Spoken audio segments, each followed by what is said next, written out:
Wemby obviously went first this draft. Fucking phenom. 7'5". Talk to me, how would you guard? Hell of a talent. But some of the shit that I've seen, we're not letting him do that in the NBA. But you're not. This year, who is the hardest player you had to guard? Kevin Durant is up there, but Jokic as well. Because even though after each game I played him, I think I defended him better and better. And read his game better and better. But is that because you're kind of learning their habits, or why do you feel like you get better after facing them one time? Yeah, totally learning the habits and trying things.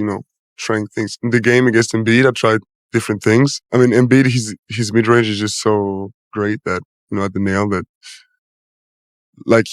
you have to choose. Let's say you have to choose what you want him to do. You have to give him some options and to deny others.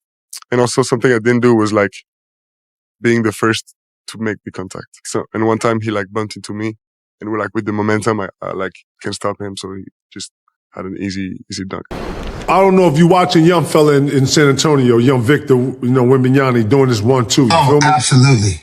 I want you to give me your assessment of him, and I want you to give me a grade of him of his first round. What was your idea? What was your thoughts on him in the first round? All right. First of all, Wemby is incredible.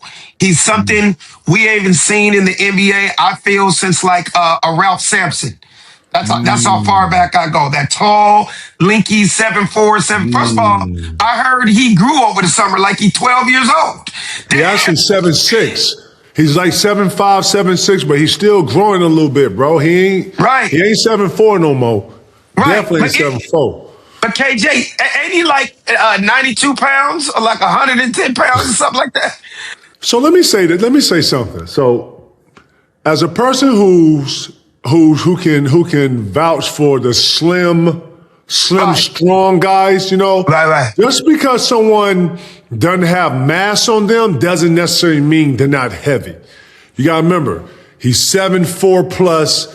If you used to hold that or pick that up, you were, you know what I'm saying? Understand? Right. So although he is slender in stature, he's a mass. He's still 7. Let me ask you this. Is that my TV? Because with you, Kevin, when I watched you play, you were skinny, but you have muscles and you were thick in a way, whereas he looks like he's skin and bones. I almost, as a fan, I almost started going, oh, now I see why he shoots threes and he's way out, because he can't get in the paint and bang against a Kevin Garnett and a Olajuwon. Wow. You know what I mean? Guys that were push him around. Is that wrong or right? Hell no. Listen, young fella gets to it another way. He ain't finna sit there and bang with you, but don't get it twisted. He can bang with the best of them. And he's 7'4" plus. He'll go stretch Armstrong on your ass. You know what I'm saying? Right. And then Wemby ain't really downloaded all the knowledge. He ain't got all the knowledge that he got yet. So, listen. But I'm going to grade him like you said. What kind of grade would you give him? Because to me, he is the vessel that they have to go through. Unfortunately, he got injured the other day. You know what I mean? And he's back. First of all, San Antonio can't win without him. Don't get me wrong. They got a lot of pieces. They got a lot of young dudes on there that are De'Aaron Fox, incredible. One of the dopest left-handers I've seen in the league in years. But the bottom line is, I feel like Wemby was a B+, only because he wasn't 100%. But that dude, to me, gives you, it's almost like how Steph Curry re-evolutionized what he does from the point. I feel like that dude is kind of reinventing the so-called center position.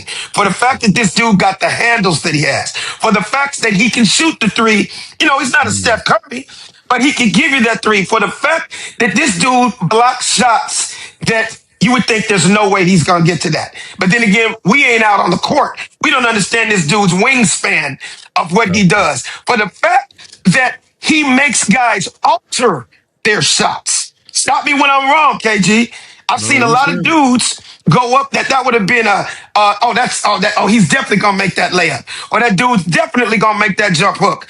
His presence makes you alter your shot. And I think that's why he's a B+. He's doing it in a lot of different ways. I thought he came back super. I didn't know how the concussion was going to have him be. Was he going to, engage? Was he going to throw himself right in there? I thought he did a good job of figuring it out, man. And look, they're on to the next now. And he's only going to get better. Feel me? Can I ask you a quick question? Absolutely. I don't know if anybody has posed you this. I'm going to be the first one. If Kevin Garnett was in the league right now against Wemby, how would you play him? So first off, Victor is probably the most complex player to guard because your pickup point has to be right at half court. So, I had to guard a guy, Yao Ming. I'm not comparing Victor to Yao Ming, but Yao Ming was obviously 6'7", fucking inches taller than me and was just super long, right? So whenever he went to go shoot, it was when he went there stand and go, to release, and he had a loft on his shot, so it wasn't like you gonna block it. So I would just have to what we call do all work early. I would meet Wemby early. He likes to finish left-handed. He can finish both hands. I would give him the jump shot and then just contest. And when he spin, I'm poking at the ball. You gotta remember, when he dribbles, his waist is probably right at your face, so why he has to be down to dribble. I would really distort his dribble pattern. I will make him spin because he's not as durable. And, he has to be able to put all that 7-4 down and then gather it to spin.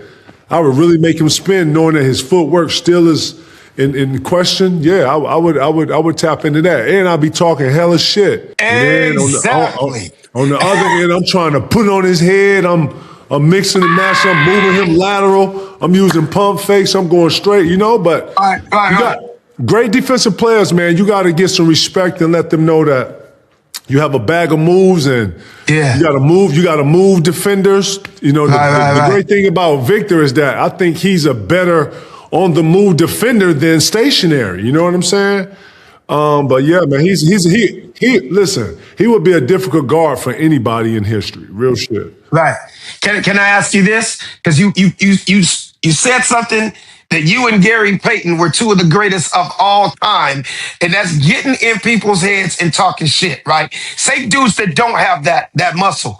Do you think by you getting in his head, talking shit to him the way you did as a whole career, do you think that would have bothered him also and threw him off? Because I feel that it would have. I feel like the kind of shit you talk, KG, that'll make a dude so angry that when he plays angry, now he starts messing up.